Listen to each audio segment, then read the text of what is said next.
सुरेश धसांना त्यांच्या बॉसने ट्रॅपमध्ये पकडलं. खूप मोठी डील झाली आहे. संजय राऊतांच्या वक्तव्याने चर्चांना उधाण. भाजपाने शब्द पाळला असता आणि सरकार आलं असतं तर एकनाथ शिंदे यांनाच उद्धव ठाकरेंनी मुख्यमंत्री करण्याचे थेट सिग्नल दिला होता, असा गौप्यस्फोट शिवसेना ठाकरे गटाचे खासदार संजय राऊत यांनी केला आहे. भाजपाने शब्द पाळला नाही म्हणून युती सरकार आलं नाही आणि शिंदे मुख्यमंत्री झाले नाहीत असं संजय राऊत म्हणाले.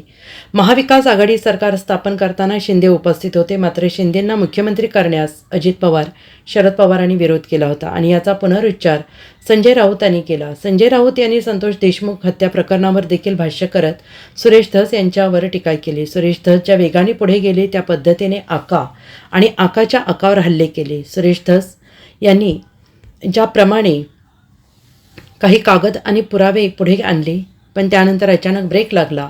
आपण कोणाला भेटायला जात आहोत आणि आपण कोणासाठी भेटलो, आपण कालपर्यंत कोणासाठी लढत होतो याचं भान सुरेश धस यांनी ठेवायला पाहिजे होतं, असं संजय राऊत यांनी म्हटलं आहे. एक मोठी डील झालेली आहे. धस ज्या वेगाने पुढे गेले त्याच वेगाने ब्रेक लागला आहे. चंद्रशेखर बावनकुळे धसांचे बॉस. चंद्रशेखर बावनकुळेंनी धसांना ट्रॅपमध्ये पकडलं का, असा सवाल संजय राऊत यांनी उपस्थित केला आहे.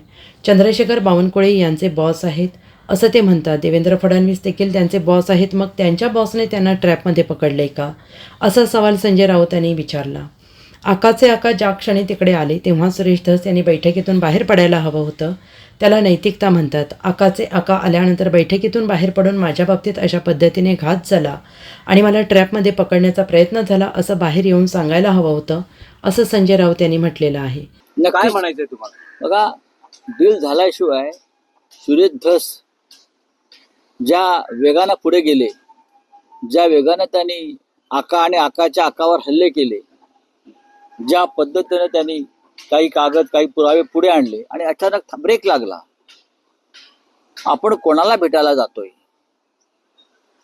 आणि आपण कोणासाठी भेटतोय, आपण कालपर्यंत कोणासाठी लढत होतो याचं भान त्यांनी ठेवायला पाहिजे होतं. त्यांनी ठेवलं नाही. पण मी आधी सांगितलं की मला एका प्रमुख माणसानं आधीच सांगितलं, सुरेश धस माघार घेतील. त्यांची ती परंपरा आहे.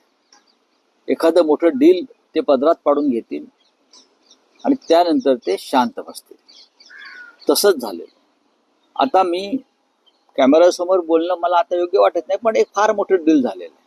नाही, पण राऊत साहेब, हे डील राजकीय आहे की आर्थिक आहे? दोन्ही आहेत. हे दोन्ही आहेत आणि मी खरोखर त्या संदर्भात या लढ्यात जे उतरलेले आहेत, मग सुप्रियाताई सुळे असतील, जितेंद्र आव्हाड असतील, अंजली दमानी असतील, त्यांच्याशी मी या विषयावर बोलेन आणि मग आपल्यापर्यंत येईल. नाही, पण राऊत साहेब, धस असं म्हणाले की या सगळ्या प्रकरणात त्यांना ट्रॅप करायचा प्रयत्न कोणी केला ट्रॅप? त्यांचं असं म्हणणं की ते अर्धा ते पाऊण तास भेटले, पण बावनकुळेंनी सांगितलं की 4.5 तास भेटले. आपण त्यामुळे हा सगळा गोंधळ निर्माण असं आहे की मग बावनकुळे त्यांचे बॉस आहेत ना, ते म्हणतात.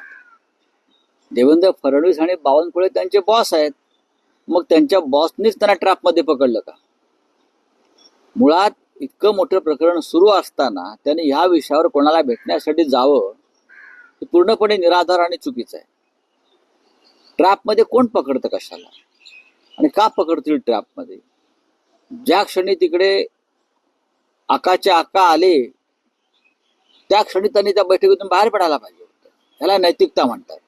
आणि सांगायला पाहिजे होतं बाहेर येऊन, माझ्या बाबतीत अशा प्रकारचा घात झालेला आहे आणि मला ट्रॅपमध्ये पकडण्याचा प्रयत्न झाला म्हणून मी इथून बाहेर पडलो. हे असं झालेलं आहे. हिंमत आहे.